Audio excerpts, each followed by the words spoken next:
right? Where's my Trump fans? Make some noise.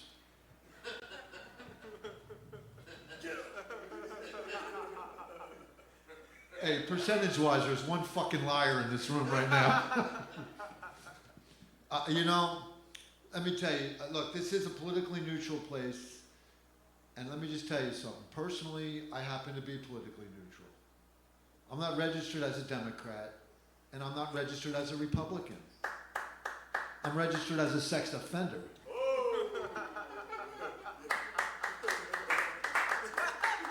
Which makes me a Republican.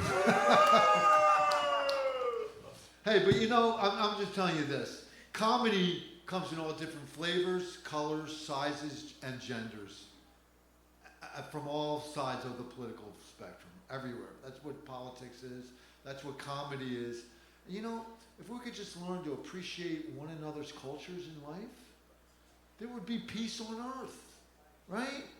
So give it up for yourselves for being there for one another and trying to get through our struggles and laugh. I'm telling you, every time I pick up the news, even the last couple of days, my heart freaking breaks. You know, how can you deport a 4-year-old kid with cancer without any medical? How can you do that? And then they say they don't deport him. Oh, because you can't deport somebody who's already a citizen. Ha! So they kidnap him instead. 4 years old. And that's just, my heart breaks. And the only thing we can do is make light of it, because we have to laugh. But we got to stand up. You got to stand up for what's right, man. So we got to get out there. We got to protest. We got to do the right thing. And you know, and we got to laugh. We got to freaking get our sense of humor back. And the guy I'm about to introduce, we have to thank for putting a humorous slant on politics. This guy's freaking great. He was the Playboy correspondent for the White House. And he's a political pundit. He knows everything about politics. He's my good friend. Are you guys ready? Yes. Give it up, ladies and gentlemen, for the one and only Brian Carroll!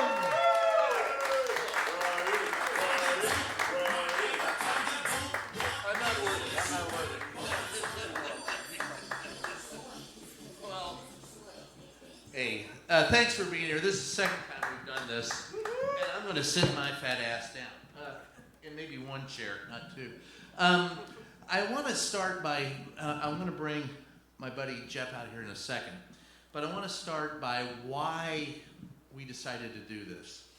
And it starts, oddly enough, with a story that happened actually a couple of days ago. I was trying to, for my daughter-in-law, I had gone to a store. She'd asked me to pick up nursing pads. She has a newborn. And as I went to the first store, I said, "Where are your nursing pads?" And the woman said, "Follow me." So I followed her down the hall, down the aisle, and she took me to the maxi pads. And I said, "Well, okay, there's a problem here. Either you don't understand English or you don't understand anatomy." And she said, "I didn't want to offend you." And I said, "It's no offense, I was looking for nursing pads." So I went to a number of stores, including Lowe's and Home Depot, which actually had them, but they were out of them. I guess I was next to grass seed. I don't know. That's God's honest truth. And so I ended up at a store. It was a Target. And so this guy, he says, "Okay, here's the nursing pads." And he took me to, everything is locked behind a glass. And they're afraid of them getting stolen. I can't even imagine how you would steal nursing pads, but a big box of them, I guess, I'm not pregnant, I don't know.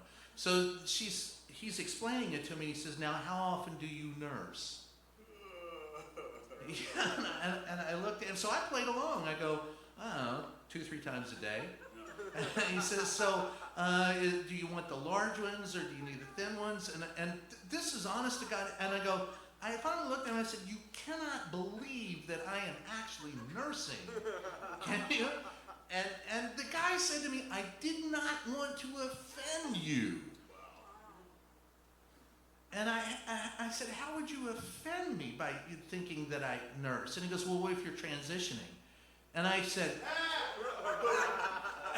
you've got to be fucking kidding me. I said, even if I am transitioning, this is wrong on two levels. First of all, I'm anatomically a man, or I am the ugliest woman that ever walked the planet. Or, secondly, I'm 64. Even if I were physically, I'd be past the childbearing years at this point. But he did not, we are so afraid in this country, on one hand, of offending someone, and then on the other hand, so ready to do it. The other side. So comedy is the last place I found where you can actually express yourself using the First Amendment. It is damn hard in my job to do that anymore, because being in the White House these days, the president came back today from falling asleep at the pontiff's funeral. Sleepy Joe's got nothing on dipshit Donald. So he had fallen asleep. He comes back and Felix alluded to it, in the last 3 or 4 days, we have deported American citizens. No due process. Donald Trump says we don't need due process. There's criminals. They're criminals.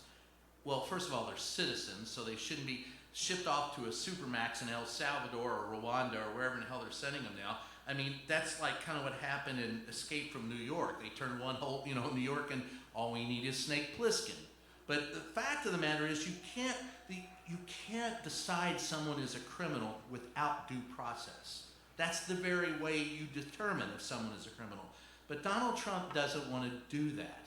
And at the same time, he will give people a pardon who rioted and beat people up on January 6th, but he will deport someone who has no charges against them. And in the White House press briefing these days, and I'm there, I've been there, there's no one pushing back. When Caitlin Collins was the only one last week who asked the president a question, and the president said, why can't you just say something nice? Well, that's not our job. Our job isn't to come in and go, gee, you're great, but if you've seen it lately, that's what you are seeing. You're spouting rainbows out of your ass. It's curly fries and unicorns. That's not our job. And if you can't do your job, get the fuck out of that room. The last place where you can actually hear people speaking truth to power is here in a comedy club. And it's important that we don't lose that. Hell, even kings had court jesters who always whispered in their ear, you suck, just to keep them honest. Donald Trump took Time Magazine on a tour today, and they pointed at, he loves to take people on tours, and he's turned the White House into this gaudy gold and white display of ostentatiousness that looks like a cheap fucking whorehouse in New Orleans. And they're walking through, they point to the John Adams thing and said, what do you think about John Adams? And what he said about we're not a government of men, but we're a government of laws. And he said, that's almost right, but you have to have honest men like me. Yeah, let that sink in for a minute. Donald Trump honest? They sent out a fucking press release this week that said, finally, we have a man who respects science. Now, I know that, Washington, Adams, Jefferson, Monroe, Madison. Oh yes, every president has respected science. It was John Kennedy who challenged us to get to the moon. Hell, Richard Nixon started the EPA. Donald Trump has cut funding to NASA, NOAA, the Weather Service, so you won't even know if you're going to earthquakes. He's recommending that you build a basement to survive an earthquake. Yeah. So this is the moron who says he's finally for science. Everything the man says is a lie. And if you can't make fun of him, we're screwed as a nation. There's one last bastion in this country standing up against Donald Trump, and that's the judiciary. And he's already flipped them off when it came to banning the AP. Right? He banned the AP. Supreme Court said, fuck you, you can't do it. He says, all right, fine. all of the wire services can't come. Now, there's a method to that madness, because the two most experienced reporters covering this president are in Reuters, and AP has the third. So by banning all wire services, he's guaranteeing, and I see the daily guidance every day as a White House reporter, the reporters that are in the pool, out of 20 of them, 18 or 19 of them are fans of Donald Trump. The two most experienced, Steve Holland and Jeff Mason, work for Reuters, and they were the last two that were pushing back. Caitlin Collins gets in, once every month? There's no one holding this man accountable. So let's do it up here. So my friend, that I love him to death, he's a great comedian, but he speaks truth to power when he's up on stage. I want to bring him up here, and we're going to talk a little bit about it. I'll ask questions. You'll hear Jeff answer. We'll have some fun. Welcome, Jeff Keller.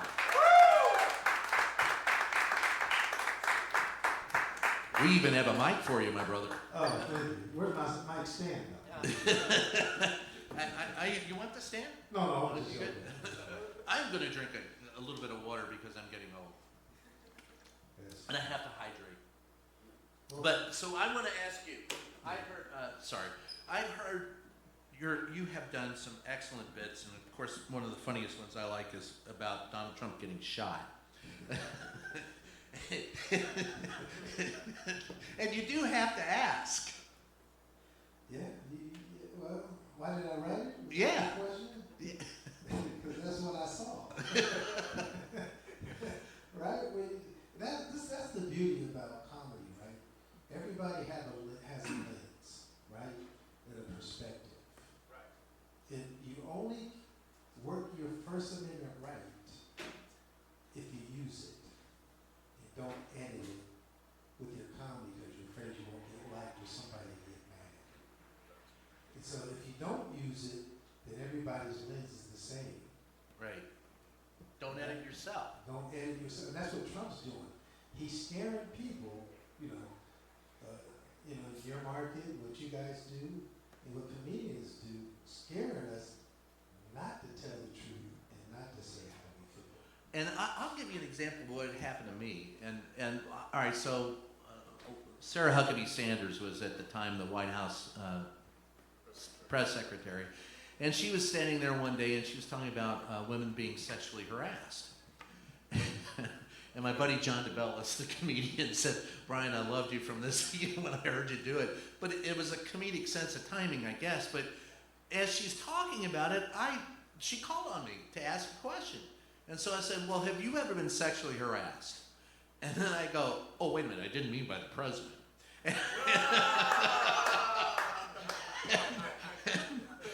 And afterwards, everybody in the administration says, "You're not supposed to ask her that." I go, "Well, why not?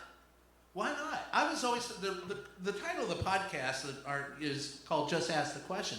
And it was Helen Thomas, the woman I met the very first day I walked in the White House, who said, "Brian, it doesn't matter what the question is. It doesn't matter if you get an answer. It just matters that you ask it. So then they cannot deny that it's been on the record." So I've always just asked the question. And when you're doing comedy, you are proposing the questions and giving an answer. Right. And your answer is the laughter or the quiet. Right? Because a lot of these guys know me and they know, they can tell, they stand back there and they can see why I'm pissed the fuck off. Does it bother you when you No. piss somebody off? Oh, no, because Oh, hell no. Because I think I got them thinking now, Yeah, right? right. Because maybe if they think, they might be like, well, because I've had people afterwards say, "I don't agree with what you said, but I get it." And I'm like, well, thank you, that's a start. Come over to the dark side. It's going to be Come over to the comedy side. Have you ever had somebody threaten you because of your comedy? Yeah. Tell me about that. Yeah, no, one time when Bush was president, and the guy came up to me and said, "How come you never talk about Bush and say anything good about him?" I said, "Well, when he does something good, I'll let you know." I remember George Carlin's video when he was talking about the first Gulf War, which I covered, and I think it was the Gulf War, and he said, "This is a war that was started by a guy named colon, Dick, and Bush. Somebody's getting fucked in the ass somewhere. Yes. But you have to say something. Because if not, we become Russia. We become Nazi Germany. Right. We just let it happen. The 14th Amendment states that if you are on this in this land, in this country, you have the right to due process. That's the 14th Amendment. Well, according to him, you can only, if he thinks you're due, you can get the process. Right. Well, the problem is this, though.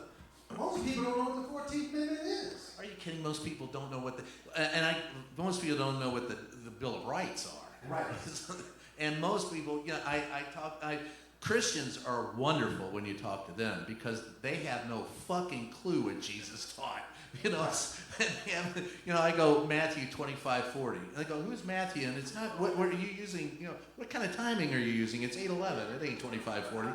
And the fact of the matter is, every time they say, slight the immigrant, it was right. Jesus who said, treat the immigrant as your brother. Whatsoever you do to the least of my brothers, that you do unto me, Matthew 25:40. And that was based in the Old Testament, or as the Jews call it, Torah. I always say the Jewish faith is Rocky 1, the Christians are Rocky 2, and then the Muslims are Rocky 3, and everything else is fan fiction. But they all have their own variety of that, and they all are based on the same teachings.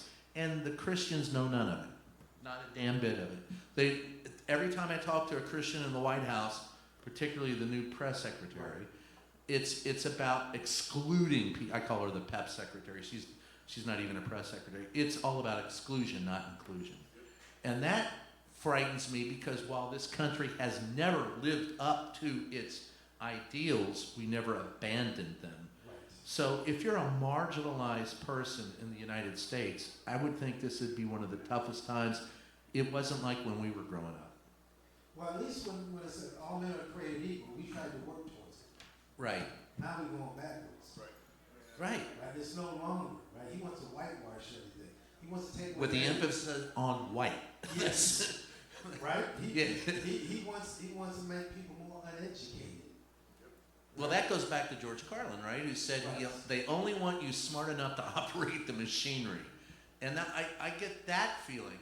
But here's the thing, and you and I are about the same age. I remember a time. Actually, I'm an old fuck, but I remember a time in the '70s, and it was right before Jimmy. During Jimmy Carter, everybody was wearing the same wide ties. Everybody was wearing the platform shoes, and white guys even had afros. And at some point in time, I thought, and we all watched the same fucking things. Good Times, All in the Family, all that shit. But there was a time I thought this country was coming together, and then Ronald Reagan came. You feel this? I mean, who's the guy that created All in the Family? Norman Lear. I went and listened to Norman Lear speak. And they asked Norman, they said, what happened to the sitcom? He said, when I was doing Maude, and I was doing the Jeffersons, All in the Family, right, people were watching, right, intrigued. He said, but then when Happy Days came out, that's when the shift happened. When they found out we didn't have to make sitcoms with substance anymore. We could just have Happy Days. That's when the shit changed. That's interesting. Yeah, I never liked that show. I'm honest. I never liked the show. I thought and my parents grew up in the 50s, and my dad would bitch that they got the 50s wrong. And they only had one black guy out there, and he was a drummer named Styx. What kind of bullshit is that? And they had one kung fu guy on there. It was Alfred of Arnold's, and yeah, that was it. Everybody else was black. Show myself. I did not like that show, but everybody. I mean, we all watched. I mean, there was no color. I mean, it was Jeffersons. It was Room 222, The Odd Couple. Room 222. Good Times. Well, they never had no good times. It's like, can they have more good times? James Douglas, and every black person knows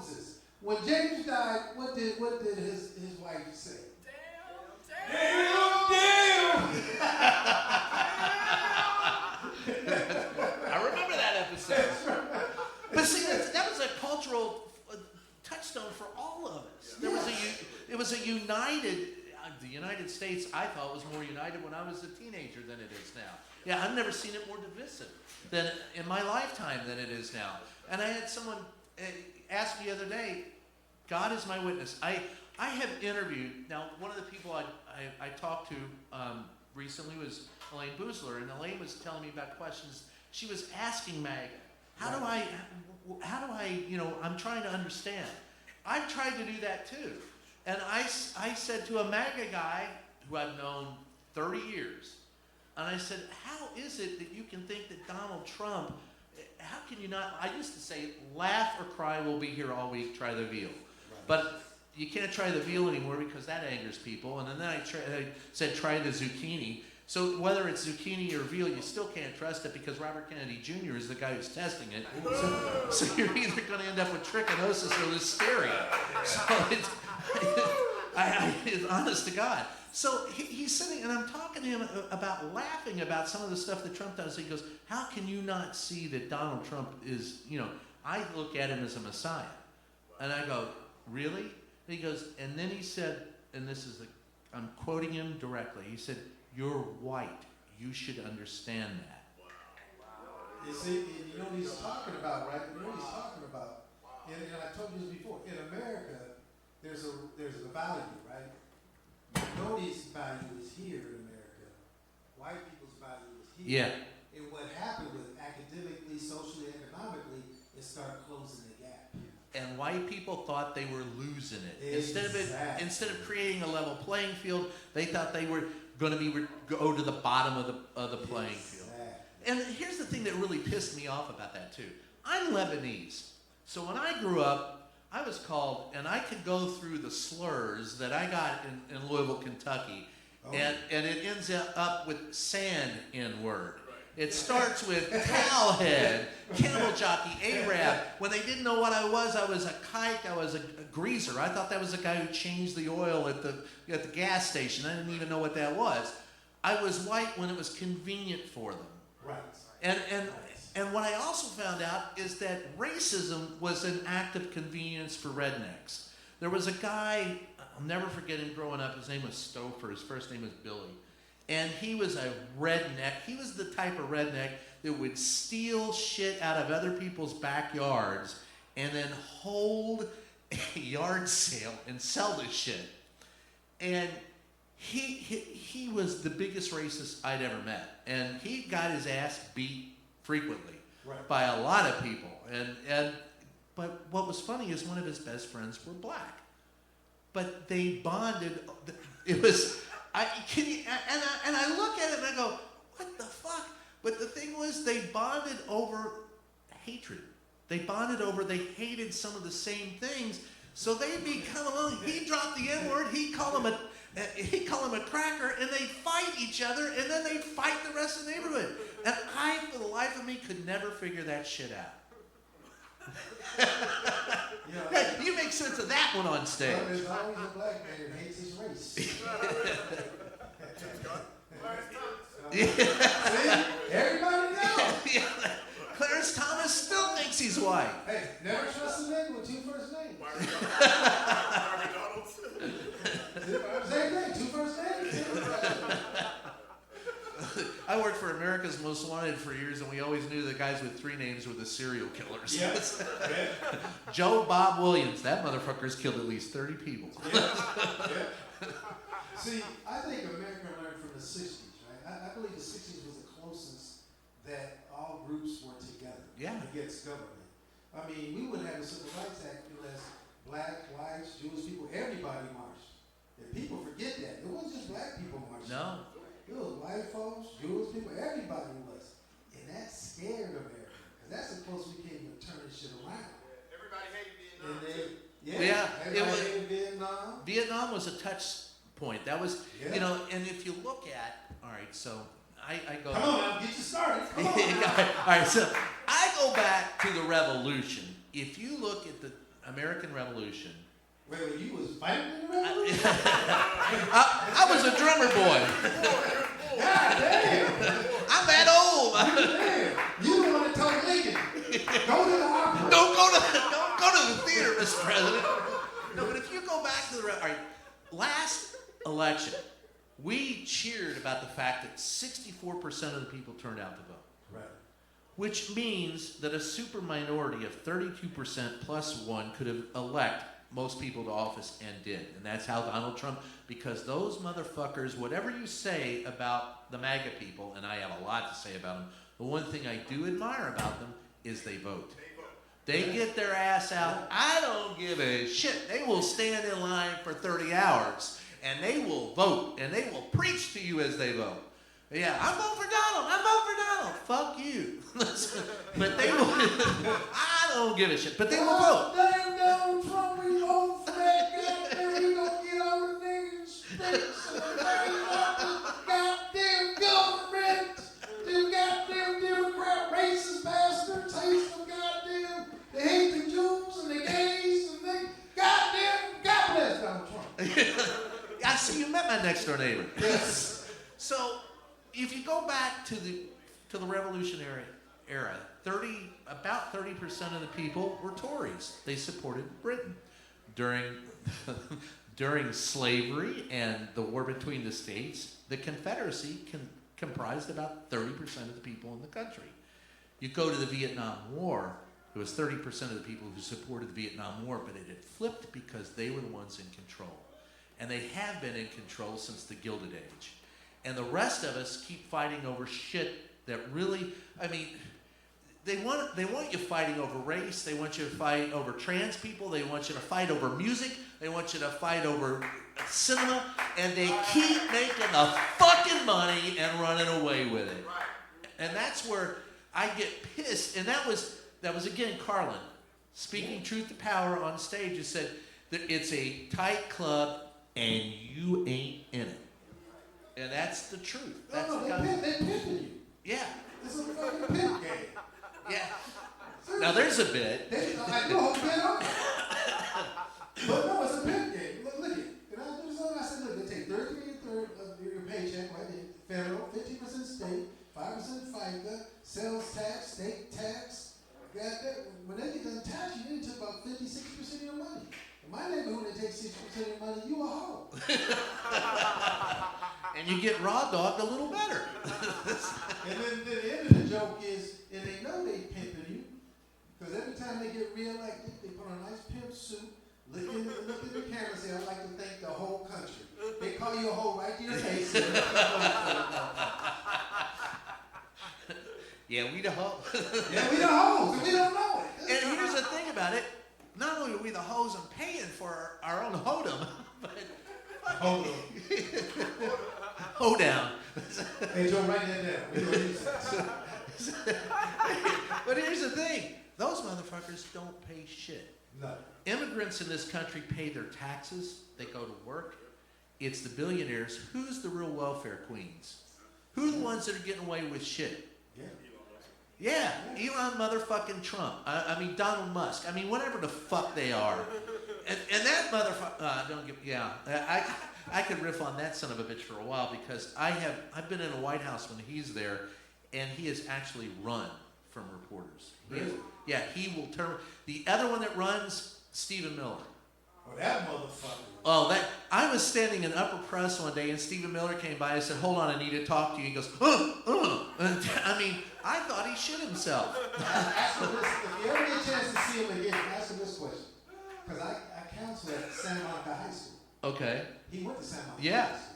They hate that motherfucker. Oh, everybody hates that motherfucker. He had. Yeah, he hates himself. Ask him about the Mexican friend he had.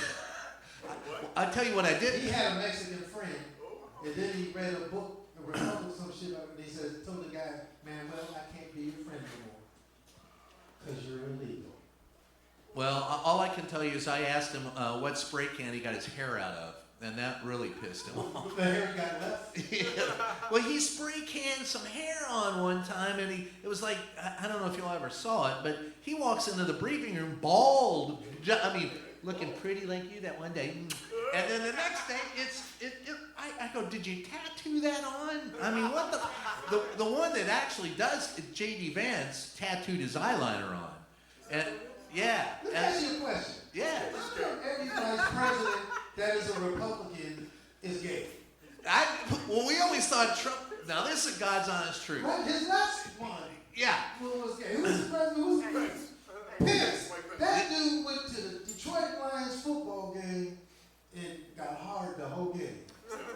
And it calls his wife Mama. I knew him when he was a radio announcer in Indiana. We always thought he was a little off. But everybody thought Trump was gay. We were sitting, he brought the Clemson football team. Oh my God. And That was just racist. he brought the Clemson football team in and fed them. This was during the slowdown. He gave them McDonald's fast food. Now, they've got physicians in the back who are conditioning these athletes, and they're shaking their head. And I'll never forget this big guard goes, cheap motherfucker, wouldn't even buy us the 10-piece McNuggets. So we're sitting there, and Donald Trump is making fun of Steve Mnuchin. I don't know if you've ever seen the guy with the glasses. Yeah. And he goes, look, fellas, he never could play football. Look at him, looking. And then he looks over at the Clemson player. He's got a specimen of a man. Oh, look, nice hard muscles. And this is the president, and the Secret Service guy is in the back of the East Room with me, and he goes, gay motherfucker. And we start laughing, and the president looks at us, and I said, shh, we're going to get in trouble. Shut the fuck up. Did you see what he texted about Shadur Sanders? No, what did he say? What did He he texted this whole thing how they need to draft him right now. He goes, because he's from good genes. And he wants to get in. He'll be successful. Mary and Joseph. You can't write that shit.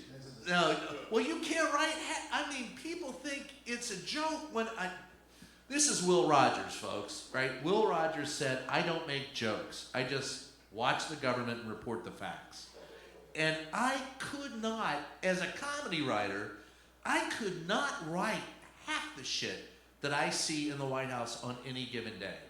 And you have not lived till you've been like me to that comedy club sign away from the president. I'm in upper press. He's over in the Oval Office, and I can hear him going, turn the heat down, turn it down.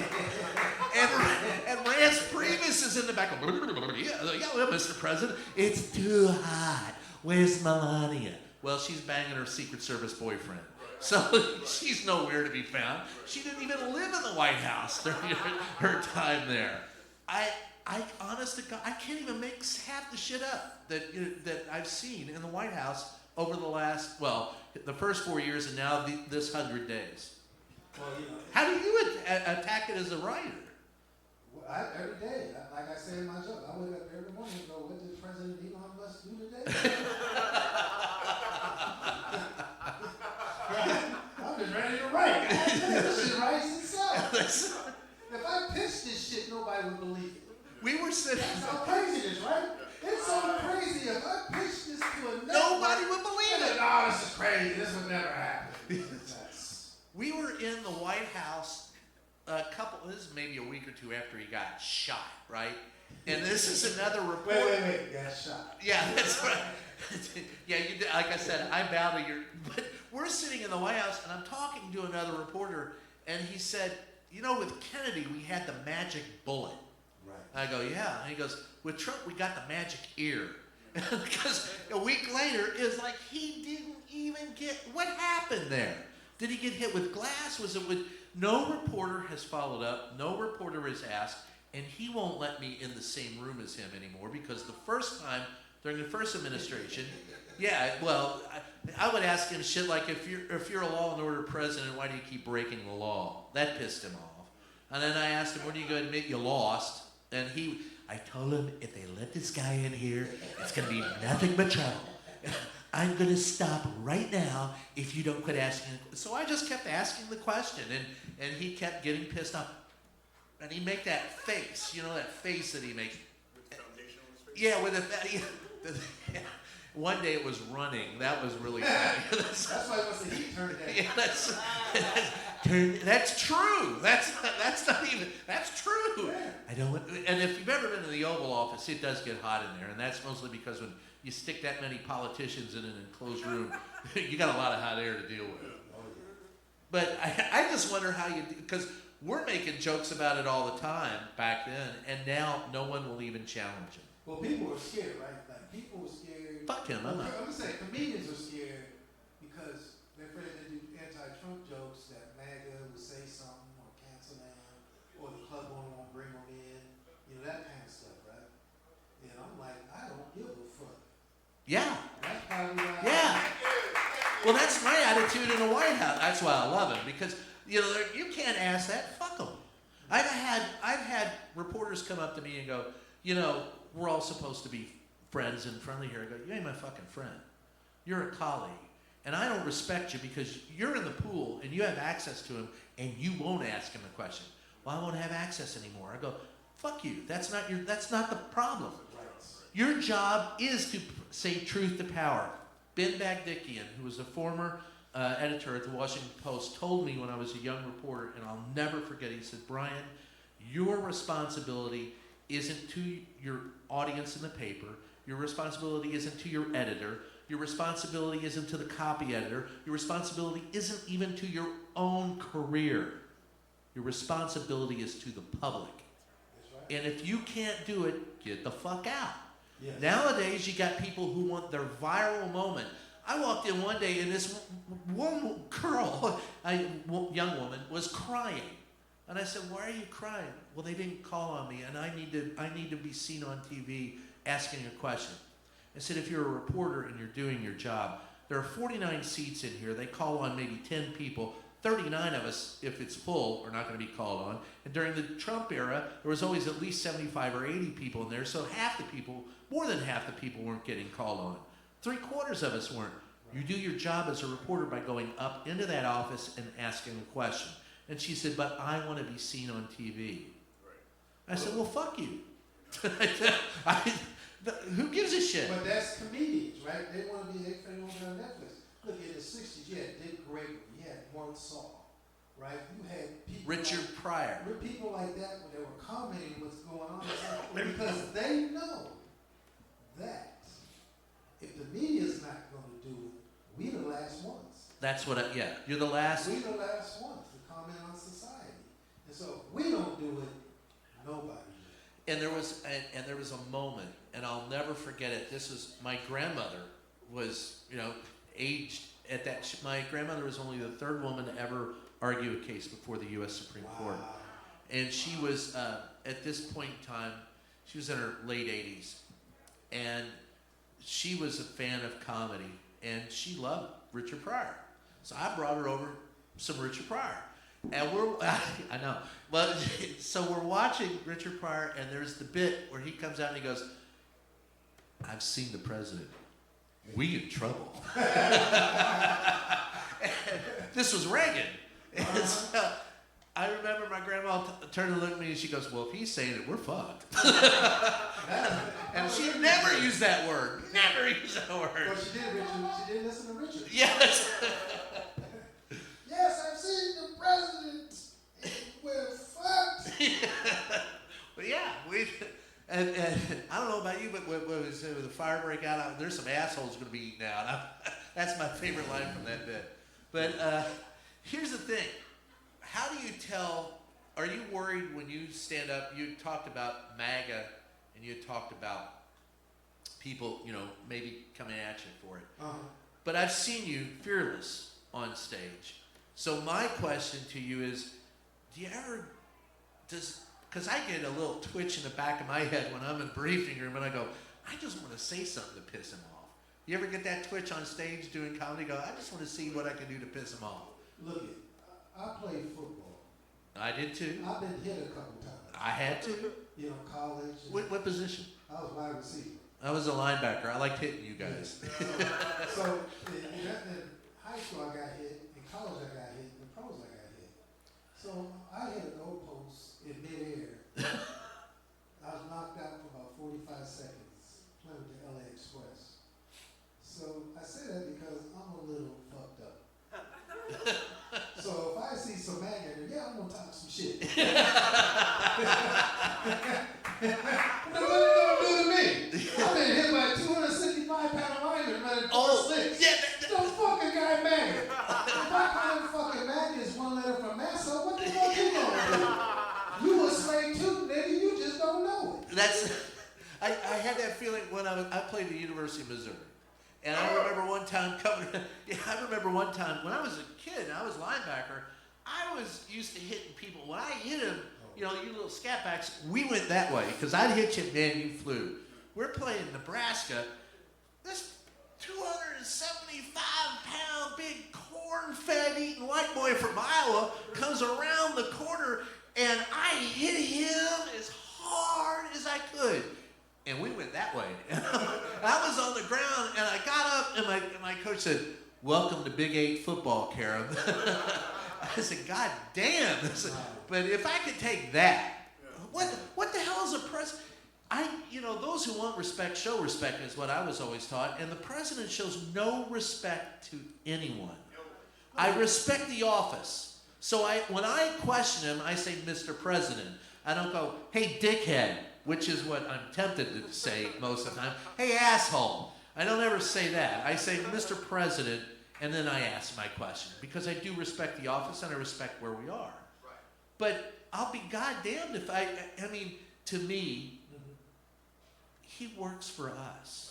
He's a public servant. Yeah. So, if you work for me, motherfucker, I want some answers. I want to know why you didn't clean the table up. What the fuck are you doing with those people over there? And why is the army arresting people? Get the fuck out of here. Look, you public servant. Oh, yeah, even in Congress. So if you go in Congress. Oh no, don't start there. And you broke, and all of a sudden you made $6 million. Well, if you're a public servant, nigga, I need some of that money. If Marjorie Taylor Greene can get rich, as dumb as that bitch is, then anybody should be able to get rich, but they take advantage of the system. Well, that's why they don't want to give money out of politics, because they're making too much money. Yes, and that's why, and it sours politics. It ruins politics. Yes, it really does. I mean, that's why there's no term limits also. That's oh no. Yeah. Well, one of the things about term limits that I can argue it either way, but the thing about term limits, if you limit the terms I would say, okay, the Civil Service Act, which was passed by a Republican after McKinley got shot by a partisan. Right. And so I think it was William Howard Taft who came in and said, "Listen, we got to have professionals in government, so we don't just have partisans." Now Donald Trump has conveniently forgotten that and wants to fire everyone because he calls it a deep state. Part of it that is true is if you have term limits, all right, so your congressman can only serve 2 or 3 terms. Right. But there's no term limits on the people who work civil service. Right. And they end up being the people that control the Congress. They're the ones who read the bills, write the bills, get the bills passed. Pretty soon, you do have a problem if you have term limits. We do have built-in term limits. They're elections, and your ass has to show up and vote. But you can't, people don't do it. They don't vote. That's it. They don't vote. And you can't and it's not just voting. Right.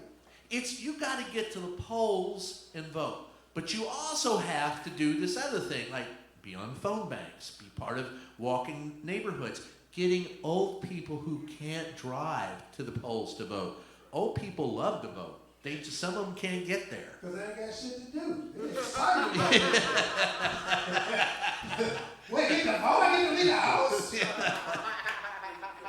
And now he wants Donald Trump, through an executive order. By the way, in case you don't know, executive orders aren't laws, and he can't do whatever the fuck he wants. But Congress, again, you mentioned Congress, in case you haven't noticed, Congress ain't doing shit. And it ain't just the Republicans who ain't doing shit. It's the Democrats. We have 2 parties in this country. One has no heart, one has no head. And that's a simple fact. And these people, and the thing is, if a Democrat, and Democrats hate when I say this, but it's a God's honest truth. If you want to get someone elected to office, you're going to have to be in the center. Or a little center left, or a little center right. That's you've got to be, because the far left, I'm as progressive as I want to be, but I don't know who's going to get elected, and it ain't going to be AOC. Or Bernie. Shit. I've been near Bernie. That motherfucker's breath will kill you. I mean, that's a walking cadaver with toast. Sometimes I want to ask him, did you smoke cigarettes, eat shit, and kill a dog? Because it smells like it coming out of your mouth. But and everybody says that Trump stinks, but I've been close to him, and all I smell is hairspray. But see, if we got rid of Republican, Democrat, we just had to run on you what you say and what your philosophy is. That would change the whole game. right. But they don't want to do that because they're making too much money. People forget these organizations are just, what, CP, whatever, they're just... CPAC, yeah. They're just regular organizations. It's not like we said you have to. They want to because they're making so much money that they don't want a third or fourth to fucking squeeze in and take it in their profits. And that's why you have, 11 members of this current administration, high-ranking members of this administration, are billionaires. Yep. Now, I go back to George Carlin again, but everybody talks about a conspiracy. It's not like they call each other on the phone and do shit. It's that they all run in the same circle. Yep. So they all are naturally in tune with what the other guy wants to do, and they want to do that. And the oligarchs and the billionaires don't give a fuck about us. The reason why they want to get rid of immigrants, particularly brown-skinned people, they can't get rid of black people. They'd love to, but they can't. But the new black people are the brown people. They're trying to get rid of them. And they want to bring white people in. But here's the thing. They want to get rid of immigrants and limited education because they would like, and this will never happen, but they want to see poor white people picking cotton and picking the fruit.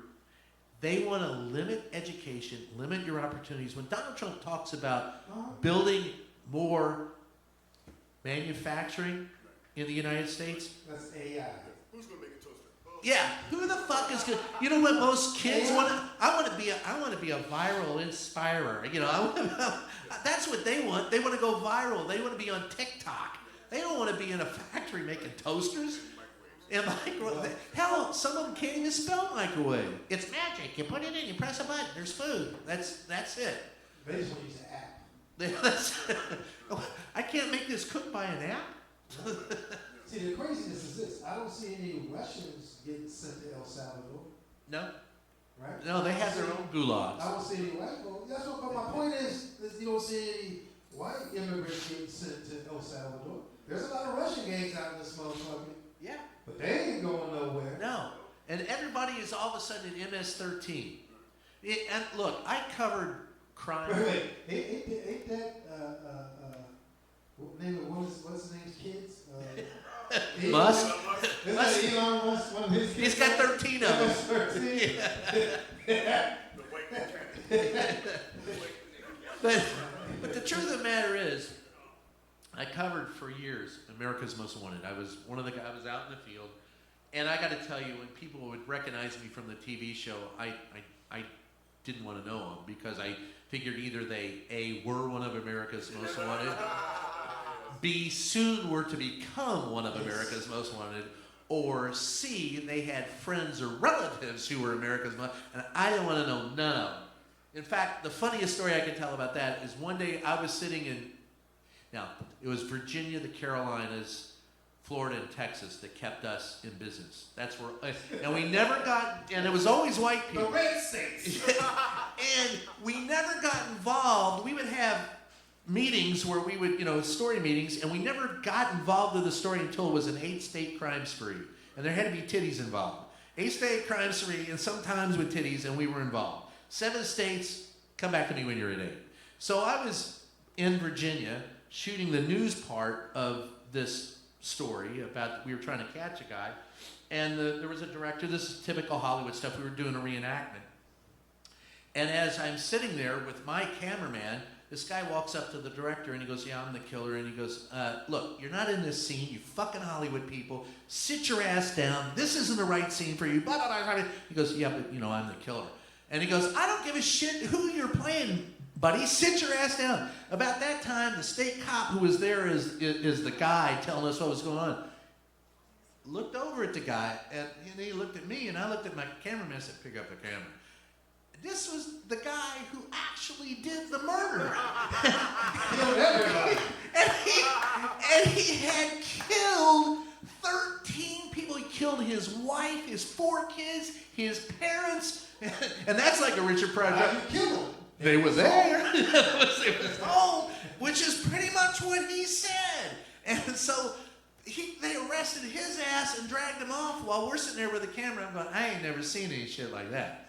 But the thing that I learned from that show more than anything else, going back to what we were talking about, is at the end of the day, those people who watched that show shared one thing in common with everybody that's MAGA. They had a tooth. One tooth between the 3 of them. No, they all believed that if you were a person of authority, right, that you were speaking the truth, and that white people were being used. Yeah. And the lack of education hasn't hurt me none. I can still read the writing on the wall, Kodachrome. Sorry to, Simon and Garfunkel. But the fact of the matter was, they weren't educated. They did not know. And every time I interacted with one of them, I came away, I know what MAGA is about. I've seen it up close. I covered Waco. It's the same thing as David Koresh. It's a cult. Yeah. See, this was, It's a cult. and see, most people don't understand that the system was created this way. Yeah. When the forefathers and the landowners and the slave owners were creating the system, that's why they created federal law. That's why they have the electoral college. Yeah, right, because they said, look, the people are dumb. And so we're going to let them have their little state laws. Now, if we don't like what they're doing, we'll just create a federal law and override it. So we can control them to do what we want them to do. So this ain't nothing new. No. This is shit that the landowners wanted it because they want They're to save taking power. advantage of the system Yes. and at the same time perverting the system. Because the system is built for a democracy to work, you have to have people educated. And in my opinion, that's the one thing we don't have in this country is an education. Now, I've played to you've played to an audience where you're looking for the level of the room, right? Nah. I don't give a fuck. I'm saying what I'm saying. Yeah, but you can tell the level of the room. Oh yeah, and I know that I doubled down. Yeah, I have seen that. For example, I watched this happen. Bill Hicks used to make a joke about it, and I was there when it happened. Hicks walked out of a club one night, and he had been making Christian jokes all night long. And these 2 big white boys got him in the parking lot and started pushing him and going, hey buddy, and come here. And he goes, well, that was really brilliant. They want me to come here and they're pushing me right away. He says, I'm Christian. I heard those jokes. What do you think I ought to do about it? And he goes, forgive me? And they hit him. The guy turned around and popped him in the mouth. Luckily, there was security. There were 2 other comics, and we got him off of Bill. Right. But the thing is, he turned that into comedy gold on stage. He left out the part where he got hit. Right. Well, Mooney, Mooney used to say, you may not like what I have to say, but you need to fight for my right to say it. Amen. See, now that's what you're saying there is, all right, Martin Luther King said that, but Bobby Kennedy, the real Bobby Kennedy, not the guy who believes measles is a way of curing God's illness. I don't know, fuck that guy. But that's what happens when you have a worm eat away part of your brain. Yes. But it used to be in this country, I disagree with what you say, but I will defend to death your right to say it. The far left has turned this into, I disagree with what you say, you're canceled. Right. The far right has said, I disagree with what you say, let's kill that motherfucker. Right. That's the difference between the far right and the far left. Or let's abolish it. Right. Yeah. Or what? Abolish it. They don't just abolish it. Yeah. They don't care. They don't want you ever to see it again. Right. They will get rid of and that's why the press is in, and that, oh God, I love you said that, because that brings me back to the whole central part of this show is that with the press incapacitated, and folks, it is. I have been a reporter for 41 years. I will not be a part of the White House Correspondents Association anymore. I will not join any of this because I find most reporters to be repugnant and ass-kissing lunatics who only care about being on TV or playing access journalism. And I gotta admit to you, there is a certain allure to being in the White House. But that doesn't keep you from doing your job. Sam Donaldson taught me something important. He said, Brian, when you're in here, doesn't matter who you voted for. You will never know who I voted for. I will hold all of them accountable. Because if the guy that I voted for, can't answer my questions, I need to know that so I don't vote for him again. Yeah, right. Yeah, and I love that. If you don't have a democracy if people are involved. Right. And these motherfuckers love their job so much, if everybody start calling them saying, hey, we want you to get rid of Trump or vote against Trump or vote against, they'll do it because they love money too much. Yeah. And Well, they wanna keep and their to position. your point, that's the one. You know what the greatest numbers of staff are in Congress? The people who answer the phones and follow up on voter complaints and issues. That's the largest part of every staff in Congress. They say you can't fight City Hall? Bullshit. You can. Call them motherfuckers every day. Get your friends to call them. Send them emails. They will listen when they see that many, because they go, oh shit, don't want to be fucking with the money. Well, you see the town halls. Yeah. And Brian Donald was tap dancing trying to get out there. Marjorie Taylor Greene just... Maybe was tap dance off beat. I said, I knew that nigga ain't on my ain't tap dance no more. Marjorie Taylor Greene just had a taser out, tasing motherfuckers. Yeah. Now, and I'll tell you, this is a God's honest truth. This never happened. This is a God's honest truth. I was on, if you've been to D.C., you know, from the Capitol to where the offices are, the office buildings where, you know, the congressmen keep their offices, underground there's this little railroad tram.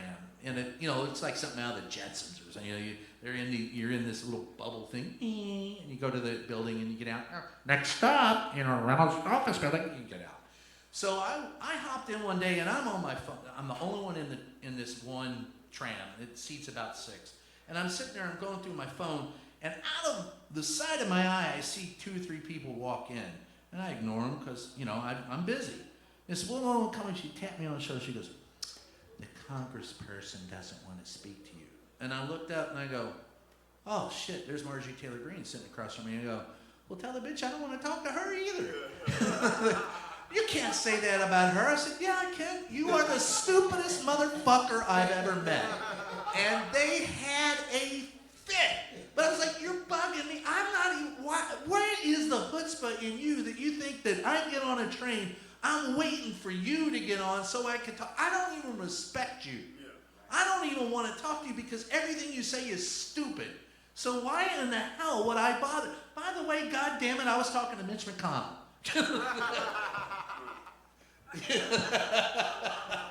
Mitchell? How many times he's died already? That nigga died 3 times on TV. Mitch is in the Republican Party. That shit's crazy. But I tell you what I learned in one of my political science classes. It doesn't matter what your title is. You only have power with the people that you have the power. Right. If people Right? cede you the power. That's right. You can be a senator or president, and you're only that if the people say okay. And if people start fighting back and say, hell no, we want you out, you no longer have that power. Now, as we sit here, folks, we are coming up on, last night was the White House Correspondents' dinner. Who's the comedian? You know what, Jeff, they didn't have one because they chicken shit out, and instead now a friend of mine was there. Now as I said, I wasn't there, and I protested that. I gave away my tickets that I bought, gave them away to charity, gave them away to somebody, and I did the pay-per-view event, not the White House Correspondents' dinner. So with me and a bunch of comedians. Hal. Yeah, Hal was there, and John Fugelsang, and Elaine Boozler and a bunch of others. Stephanie Miller. And so we're sitting there, we did that on a pay-per-view and made fun because they wouldn't. But Eugene, who is the president of the White House Correspondents Today, I want to tell you what the White House Correspondents Association has done. In the first week of this administration, Donald Trump did not publish his daily schedule. He didn't have anybody on his staff do it. He resourced it out to the reporters, and Eugene, who is the president of the White House Correspondents Association, did that for the president. That's a conflict of interest. We are not there to help them. We're not there to hurt them. We're there to ask fucking questions and to cover them, which means you can't do both, work for the president and then cover the president. So I was pissed off from that get-go. Then last night, they gave an award to an Axios reporter who reported about Joe Biden apparently having mental problems when the rest of us wouldn't do it. Bullshit. I was in the White House briefing room once every week asking, could you have Joe come out here and talk to us? All that motherfucker had to do was a tight 10 minutes, every 6, just a tight 10 on stage in a Brady briefing room, and then said, hey, I'm old, I gotta leave. And we would say, he's going to take a nap. That's fine. So if he fucked up on stage in the first debate, which he did, people would have said, well, I've seen him every 6 weeks since he got here for 4 years. Motherfucker's all right, he just had a bad night. But they didn't do it. We held them accountable. They gave an award to Axios. Then that reporter came out and started preaching about the First Amendment. Now, if you want to preach about the First Amendment to me, they should have been out there on that stage last night supporting the Committee to Protect Journalists, the Freedom of the Press Foundation, investigative reporters and editors, Reporters Without Borders, and SPJ. Give them that time to talk. Then you can tell me you support the First Amendment. But don't preach to me and tell me you're holier than thou when all you're doing is taking my fucking money. So at the end of 100 days of Donald Trump, we're at day 98 today. I want you to think about where we've come and where we've gone as a nation. You're all that's left, my friend, to speak truth to power. Ooh, we in trouble. If you heard that I hung myself in my apartment, I didn't do it. I didn't know. They got me, goddammit. Bastards. I'm telling you, tougher and My tougher. car runs into a pole at 85 miles an hour. It wasn't me, because I'm driving a Honda. I was set up. But think about that. No, it's There's no due process, no free speech, voter suppression, racism, rampant misogyny. They have taken an axe to all the USAIDs helped other countries, poor countries out. That was goodwill that we gave to other countries. People go, hey, the U.S. is cool. They gave us shit. Now they're going, fuck you. Our tourism is down to the United States. The economy is teetering. The dollar's at 89 cents on the dollar overseas now. Where under Biden was $1.05. Yeah. Euro. Yeah, euros. That to me is, as we finish up our bit here on stage, is that I want people to go out and think about where we are, where we're going, and speak truth to power. Yes. And because otherwise, there's nothing, there's no hope. And I like to have a little bit of hope. I've got kids and grandkids. I look in their eyes and I go, shit, I want them to be able to walk into a comedy club and laugh. Not walk into a comedy club and get arrested. Not to show up when you're supposed to show up at a government office and be slapped into irons, or to be a judge. Get arrested. And you know why she was arrested, right? You all know this story. And the whole reason is because if you allow federal people in a court of law, the people who need to testify, illegal immigrants, will not show up. So to keep justice flowing, you have to follow due process. Well, he wants to get rid of all the amendments, right? Yeah. Except for the second one. Yeah. And you heard what he said about that? That we had a mass shooting, and he didn't even give us hopes and dreams and flowers and prayers. No thoughts and prayers? He didn't say that? No thoughts. That motherfucker came out and said straight up, well, I got to defend the Second Amendment. And I'm going, are you fucking crazy? Yes.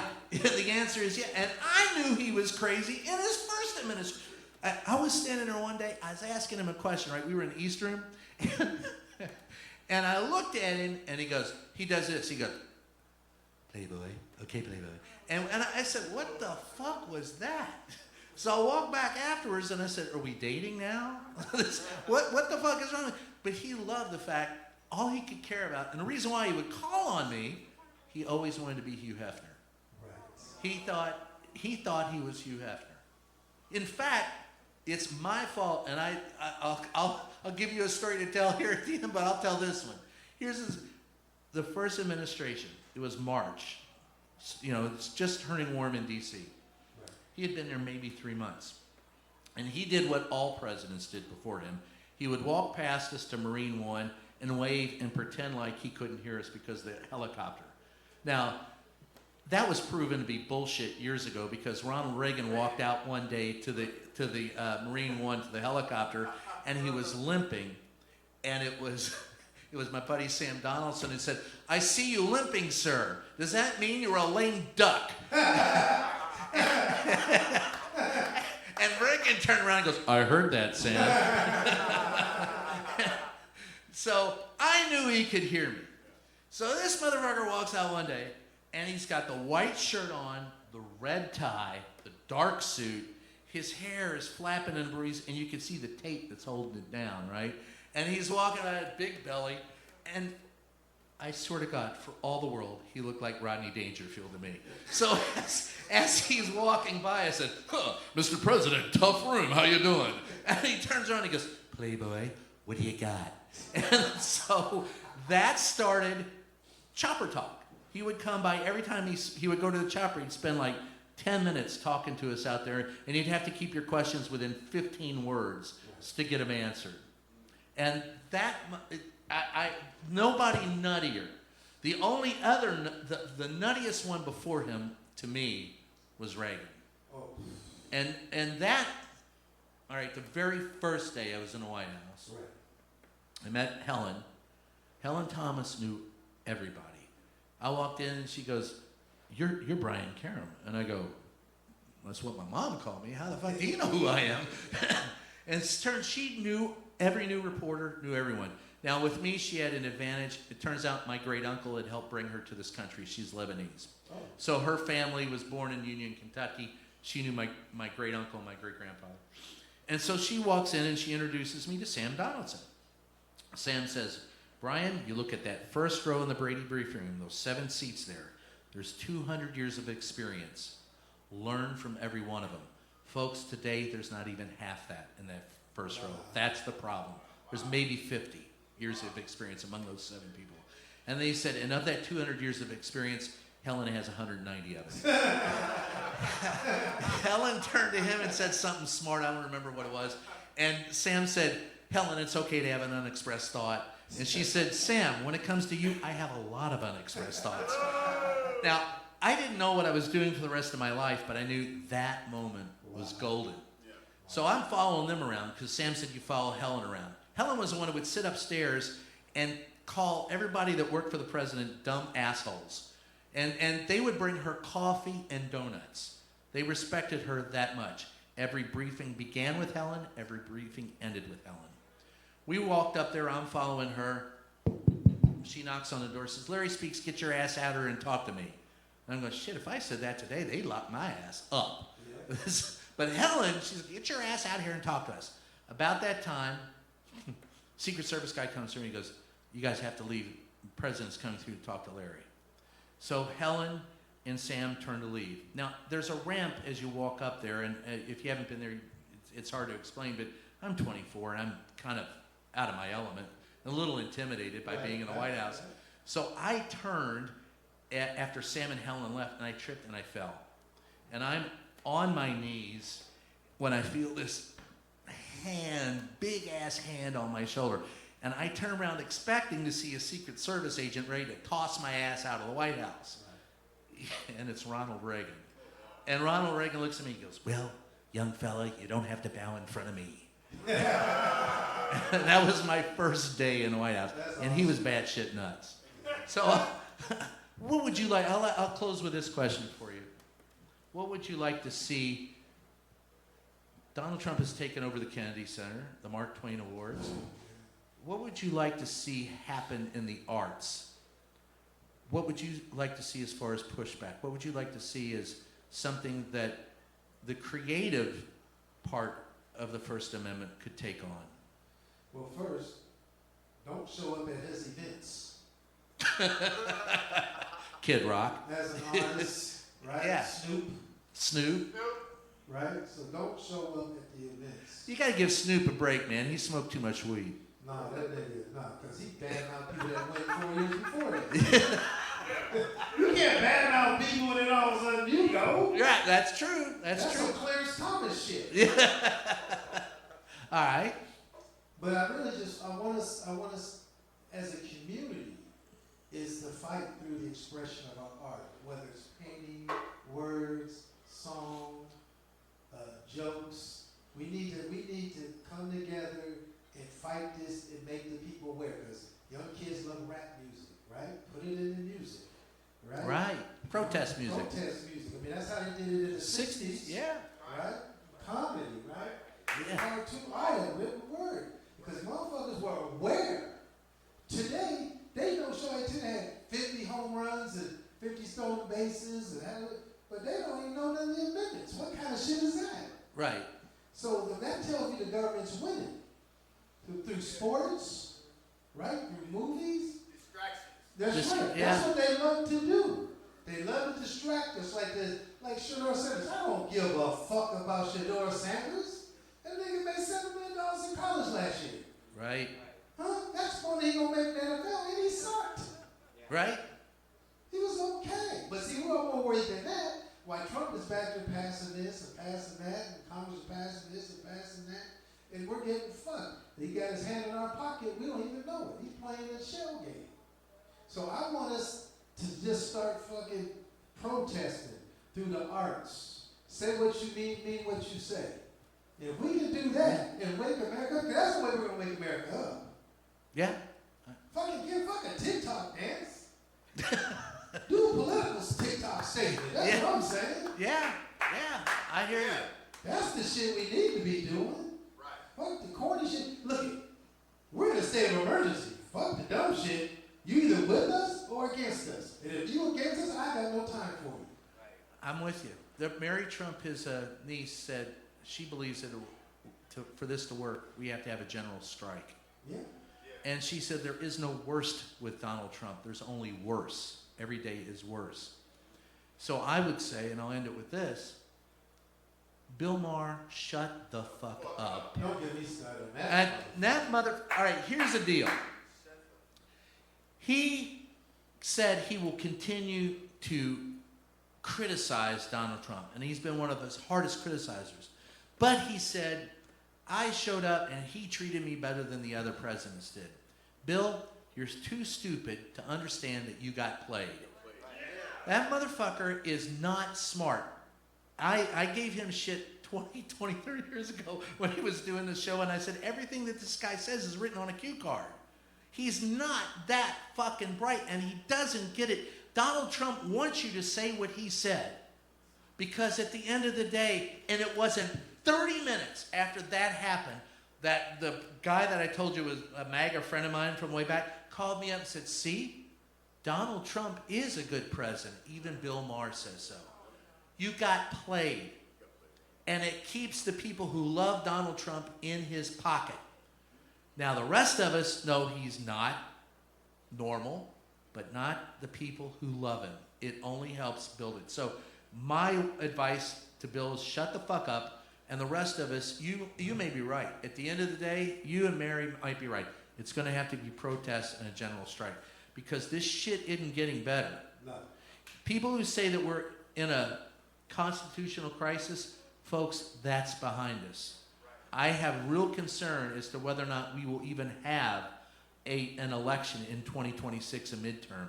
He tried to eliminate that with an executive order this week, and a judge put it down. but he doesn't give a shit about judges. He's going to do what he wants. You saw what Steve Bannon said on Mars show. Steve Bannon held up the Constitution and said, just because it's in it doesn't mean it's going to be true. Yeah. So he would like to shred it, shit on it, and grind it into dog meat. No, And he said that. yeah, I that know. Trump will be president in the next term. And I say if Donald Trump can run in 2028, I want Barack Obama to run in 2028. If the Constitution doesn't matter. Why we got over here? Well, I will say this. Donald Trump has, this joke will it pisses off the left and the right, but it's true. And it really pisses off the right. Donald Trump can't be a man. Well, and it would be pure justice if Obama beat him because Obama got him into politics. Yeah, he did. I was there at the White House Correspondents' Dinner when he pissed him off. And we all laughed, and Donald Trump shit himself and then started running for office. So with that, thanks, Jeff, for being here, brother. Yeah. And thank you all for hanging out. It's Just Ask the Question. I'm your host, Brian Karam. Join us next time. Thank you.